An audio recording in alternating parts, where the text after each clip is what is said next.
उपासनी हॉस्पिटलमध्ये अतिशय चांगली तात्काळ त्याच्यावरती मल्टी हे सर्जऱ्या केल्या, ब्लिडिंग थांबवलं. आजही त्याला हे होत आहे श्वास घ्यायला. तिसरा जी व्यक्ती आहे ती पण त्याच पद्धतीने ऍडमिट आहे.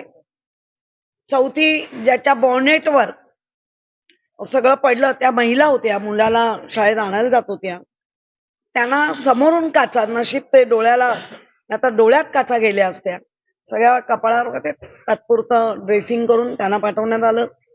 आणि हा जो काही हलगर्जीपणा आहे मेट्रोचा, तो आपण कायम आता बघत आलोय. पावसाळ्यात तर केवढं होतं, हेच आम्हाला मांडायचं होतं आणि हे सत्ताधाऱ्यांच्या अंगाशी आलं असतं. म्हणून तो श्रद्धांजली सारखा संवेदनशीलपणा दाखवायला पाहिजे होता, तो दाखवला गेला नाही. आणि अशाच गोष्टी की मेलेल्या व्यक्तीला, म्हणजे जिवंत लोकांना तुम्ही किती न्याय देताय पहिल्याच दिवसापासून कळलंय, पण मेलेल्या व्यक्तीला पण तुम्ही न्याय देऊ नाही शकत. आमची मागणी आहे, तेव्हाही मी मागणी केली, तुमच्या माध्यमातून मी तीच मागणी करते की काही लोकांना आज राग आलाय. 50 करोड हा आमचा शब्द नाही.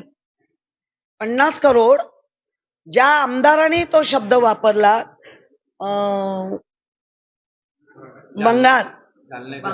बांगर, हा, जालनाचे, त्याने त्या व्यासपीठावरती म्हणाले की मला बघा 50 करोडची ऑफर येते पण मी जाणार नाही, रडले काय.